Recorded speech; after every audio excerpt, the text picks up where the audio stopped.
Good morning all, hope you're doing okay. Happy Thursday. I won't be around tomorrow, so remember that I've got the long weekend because I'm going to see my friends tonight, and I might be staying over at my parents' house. So I'm not sure exactly what's going on in the next 24 hours. I might be back here, I'm not sure.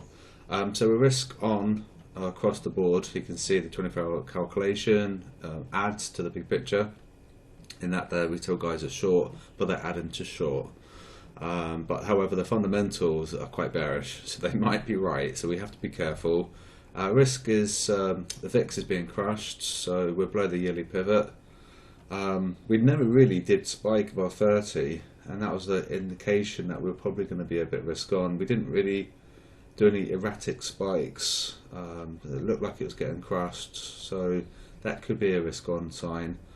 Pound and euro surged overnight, and yen dumped. You can see yen's weakest now on daily, weekly and monthly, and so in case you're wondering why XXX yen is going up to take stops, because the yen technical weakness and its sentimental weakness as well. There's the yen out there. So in case you're on the wrong side of the trade, it's likely you will be, because there's a very skewed ratio. So 80% of people getting destroyed. So got to remember to be on the right side of the trade. 50%, and over that it's just a bit. Yeah, it's going to have to punish people, and unfortunately that's the way it works. So until they get destroyed, and that yen bubble will come down, and quite painful to see. S&P made a sell because they went long, so assuming that they might sell it or short it, buy it, I'm not sure, but you'd want to get a copy of the trading station. It's really good, but however, that's the sell there. They went long over here, and what they do now we don't know for sure. Maybe they'll buy it. They might buy it because of the support here, maybe. Gold, this is quite clever, because what happened here is that they probably got caught up in this chop, and it eventually did break some support, and they probably all collectively at one time they thought, right, okay, we're going to probably continue this free fall, and they all did it at the same time, like sheep basically, and they sold it on that break, and that'll become really heavy. And so that's the sentiment shift, and that's how that's how price reacts to sentiment. They sold it, so it goes up to to punish them. And currently a buy, because it's 49%. So it's a buy because of this motion here. I guess they thought the support would break. So now each one of these yields spiked overnight during Asia. Apart from the 10-year, which then caused the 5 and the 10 to invert, and that's not a good sign. That's an unhealthy sign for risk. So each one increased by a tiny amount, apart from the 10-year, and that stayed the same. So that made the 5-year overtake that, and we don't want inversion, and we don't really want these yields to spike. However, because of QT, I think it's realistic that they would spike. So this would be normal. And this should be dollar positive, okay, generally speaking. There's dollar CAD, and then there's euro yen. So we're probably going to come up to take those stops on the euro yen, I think. They're not as green as they were yesterday, the indices. And see, like there, for example, they're quite light colours, DAX, S&P. US 30 is quite strong green. So GU might be a decent sell, but it's just based on the strong versus weak. However, that being said, we can see the yen is out of whack.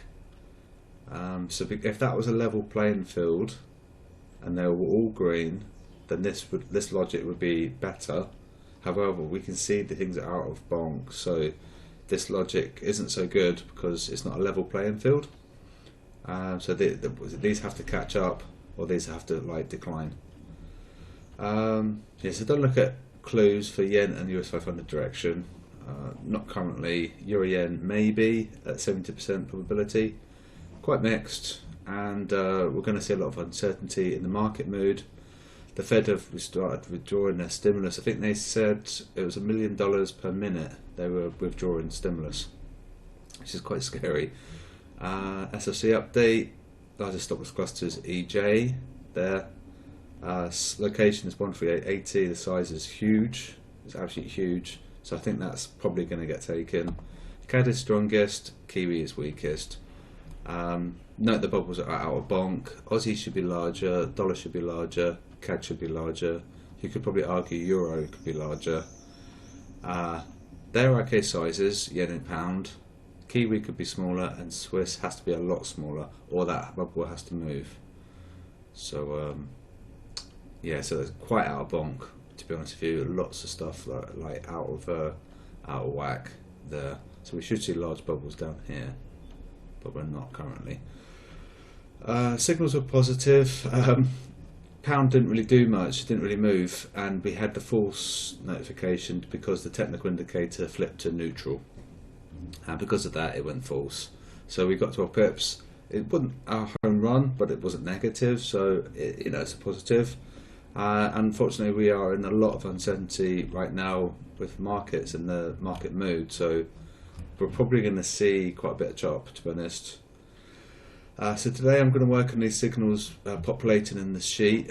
So that's the ideal scenario. They come through like this, and can't work out why not. So that's today's job. I want this to populate with signals.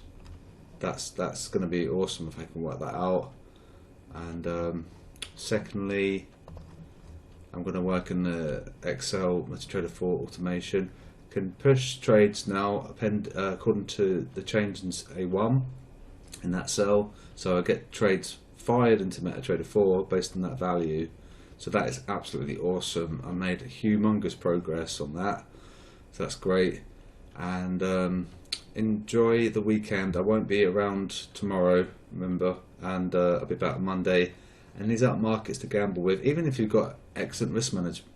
The poor execution result in a loss, so you'll have to just bide your time, get a good entry, and make sure things are aligning before entry. Don't just look at your technical, or don't just look at the sentiment, or don't just look at the fundamentals. Try and get everything to align, and if things aren't aligning, just sit on your hands. So remember, you don't have to trade as well. That is an option in itself. That is a trade, to just sit on your hands. So it could be massive chop and uncertainty for a while because of the Fed, and they were drawing the stimulus. So last time they tried to do it, it failed, and they had a big taper tantrum, and the market's just absolutely puked. So if they start doing it again, then they're going to have to see some Fed intervention, and then we'll have to wait and see. So trade safely and you should be fine.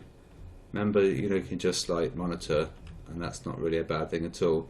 This is a warning sign, this inversion. Alright, so have a good one. I'll speak to you on Monday.